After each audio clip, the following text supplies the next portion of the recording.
Praise the lord.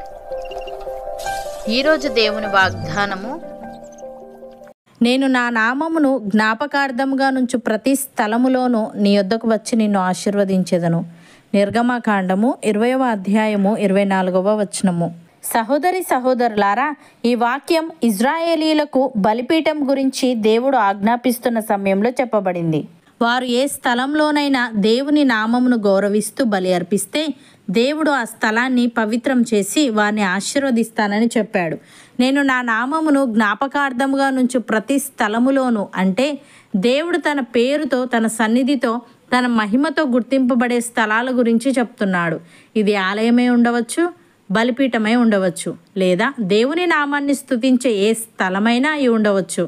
అక్కడికి దేవుడు వచ్చి తన అనుగ్రహం, శాంతి, రక్షణ మరియు సమృద్ధిని ఇస్తాడు. ఇప్పుడు స్వతహాగా మనం భౌతిక బలిపీఠాలు, మందిరాలు కట్టకపోయినా మన హృదయం దేవుని నివాస స్థలం కాబట్టి మనం ఎక్కడ ఆయన నామాన్ని స్తుతించి ఆరాధిస్తామో అక్కడ దేవుడు తన సన్నిధితో మనలను ఆశీర్వదిస్తాడు. ఉదాహరణకు ఏలియా కర్మేలు పర్వతం మీద బలిపీఠం కట్టి దేవుని నామాన్ని బట్టి ప్రార్థించాడు. దేవుడు అగ్ని ద్వారా సమాధానం ఇచ్చి తన ప్రజలకు గొప్ప ఆశీర్వాదం ఇచ్చాడు. అలాగే అపోస్తలుల కార్యాల్లో పౌలు, శీల జైలులో ఉండి దేవుని నామాన్ని స్తుతించారు. దేవుడు భూకంపం ద్వారా వారిని విడుదల చేసి జైలు అధికారి మరియు అతని కుటుంబం రక్షణ పొందేలా చేశాడు. ప్రియులారా, ఎక్కడ మనం దేవుని నామాన్ని బట్టి ప్రార్థన చేస్తామో అది ఇల్లైనా, చర్చ్ అయినా, చిన్న సమావేశమైనా అక్కడ దేవుడు తన శాంతిని, రక్షణను, ఆశీర్వాదాన్ని ఇస్తాడు. దేవుని నామాన్ని ఘనపరిచే ప్రతి స్థలం ఆయన సన్నిధితో నిండుతుంది. నిజమైన ఆరాధన జరిగే చోట దేవుని ఆశీర్వాదం వస్తుంది. నోవాహు జల ప్రవాహం ముగిసిన తర్వాత దేవునికి బలిపీఠం కట్టి బలులు అర్పించాడు. ఆ స్థలం దేవుని నామాన్ని ఘనపరిచే స్థలమై దేవుడు సువాసనను స్వీకరించి భూమిని మళ్ళీ శపించబోనని వాగ్దానం చేశాడు. అబ్రహాము దేవుడు తనకు కనబడి వాగ్దానం చేసిన ప్రతి చోట బలిపీఠం కట్టేవాడు.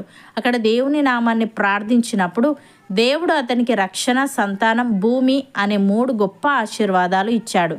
యాకోబు ఒక స్థలంలో దేవుని దర్శనం పొందాడు. దానిని బేతేలు అని పిలిచి దేవుని నామాన్ని జ్ఞాపకార్థముగా ఉంచాడు. ఆ తర్వాత అతని జీవితం రక్షణతో, వాగ్దానపూర్ణ ఆశీర్వాదాలతో నిండిపోయింది. అలాగే యెహోషువ యోర్దాను నది దాటిన తర్వాత గిల్గాలులో రాళ్లను నిలబెట్టి దేవుని కార్యాలకు జ్ఞాపకార్థముగా ఉంచాడు. అది తరతరాలకు దేవుని మహిమను గుర్తు చేస్తూ దేశం మొత్తానికి ఆశీర్వాద స్థలమైంది. ప్రియులారా, ఒక కుటుంబం ప్రతిరోజు ఒక గదిలో కలిసి దేవుని నామంలో ప్రార్థిస్తే ఆ ఇల్లు ఆశీర్వాదంతో నిండుతుంది. మన మనసులో దేవుని నామాన్ని జ్ఞాపకార్థంగా ఉంచితే మన ఆలోచనల్లో, నిర్ణయాల్లో, మాటల్లో దేవుని ఆశీర్వాదం కనబడుతుంది. మనం ఎక్కడ ఆయనను స్తుతించి ఆయన నామాన్ని జ్ఞాపకార్థంగా ఉంచుతామో అక్కడ దేవుని సన్నిధి తప్పక ఉంటుంది. భక్తుడు ఈ విధంగా అంటున్నాడు, యెహోవా సేవకులారా, యెహోవా మందిరంలో రాత్రి నిలుచుండు వారలారా, మీరందరూ యెహోవాను సన్నుతించుడి. పరిశుద్ధ స్థలము వైపు మీ చేతులెత్తి యెహోవాను సన్నుతించుడి. భూమి ఆకాశములను సృజించిన యెహోవా సియోనులో నుండి నిన్ను ఆశీర్వదించునుగాక అని. ప్రియులారా, గొర్రెల గొప్ప కాపరి అయిన యేసు అను మన ప్రభువును నిత్యమైన నిబంధన సంబంధమగు రక్తమును బట్టి మృతులలో నుండి లేపిన సమాధానకర్తయగు దేవుడు యేసుక్రీస్తు ద్వారా తన దృష్టికి అనుకూలమైన దానిని మనలో జరిగించుచు ప్రతి మంచి విషయంలోనూ తన చిత్త ప్రకారం చేయుటకు మనలను సిద్ధపరచునుగాక. యేసుక్రీస్తుకు యుగయుగములకు మహిమ కలుగునుగాక. అపోస్తలుడైన పౌలు తిమోతికి వ్రాస్తూ ఈ విధంగా అంటున్నాడు, దేవుడు ఒక్కడే, దేవునికిని నరులకును మధ్యవర్తియు ఒక్కడే, ఆయన క్రీస్తు యేసను నరుడు. ఈయన అందరి కొరకు విమోచన క్రయధనముగా తన్ను తానే సమర్పించుకొనెను. దీనిని గూర్చిన సాక్ష్యము యుక్త కాలంలో యందు ఇయ్యబడును. ఈ సాక్ష్యం ఇచ్చుటకై నేను ప్రకటించువాడనుగాను, అపోస్తలుడుగాను, విశ్వాస సత్యముల విషయములో అన్యజనులకు బోధకుడనుగాను నియమింపబడితిని. నేను సత్యమే చెప్పుచున్నాను, అబద్ధమాడుటలేదు. కావున ప్రతి స్థలమందును పురుషులు కోపమును, సంశయమును లేని వారై పవిత్రమైన చేతులెత్తి ప్రార్థన చేయవలనని కోరుచున్నాను అని. సహోదరి సహోదరులారా, దేవుడు తగిన సమయమందు మిమ్మల్ని హెచ్చించినట్లు ఆయన బలిష్టమైన చేతి క్రింద దీన మనస్కులై ఉండుడి. ఆయన మిమ్మల్ని గూర్చి చింతించుచున్నాడు గనుక మీ చింత యావత్తు ఆయన మీద వేయుడి.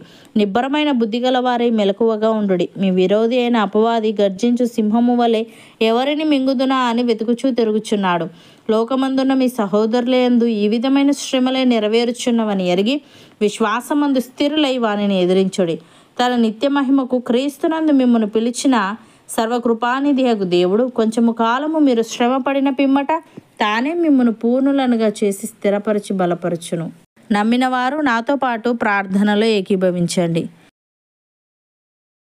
పరిశుద్ధుడా, ప్రేమగల తండ్రి, నీ నామమును జ్ఞాపకార్థముగా నుంచి ప్రతి స్థలములోనూ మా యొద్దకు వచ్చి మమ్మలను ఆశీర్వదిస్తావని, నీ నామాన్ని ఘనపరిచే ప్రతి స్థలం నీ సన్నిధితో నిండుతుందని, నిజమైన ఆరాధన జరిగే చోట నీ ఆశీర్వాదం వస్తుందని నీవు తెలియజేశావు. తను నీకు స్తుతులు. దేవా, మేము ప్రతిరోజు నీ నామంలో ప్రార్థిస్తూ మా మనస్సులో నీ నామాన్ని జ్ఞాపకార్థంగా ఉంచుతూ మా ఆలోచనల్లో, నిర్ణయాల్లో, మాటల్లో నీ ఆశీర్వాదం చూసే వారంగా ఉండుటకు సహాయము దయచేయమని, క్రీస్తునందు మమ్మల్ని పిలిచిన నీవు కొంచెము కాలము మేము శ్రమ పడిన పిమ్మట నీవే మమ్మలను పూర్ణులనుగా చేసి స్థిరపరిచి బలపరచుదువు గనుక విశ్వాసమందు స్థిరులమై అపవాదిని ఎదిరించే వారంగా ఉండుటకు కృపచూపమని, యేసుక్రీస్తు ద్వారా నీ దృష్టికి అనుకూలమైన దానిని మాలో జరిగించుచు ప్రతి మంచి విషయంలోనూ నీ చిత్త ప్రకారం చేయుటకు మాలో ప్రతి ఒక్కరిని నీవే సిద్ధపరచమని, యుగయుగములకు మహిమ ఘనత ప్రభావములు పొందమని యేసుక్రీస్తు నామమున ప్రార్థిస్తున్నాము తండ్రి. ఆమెన్.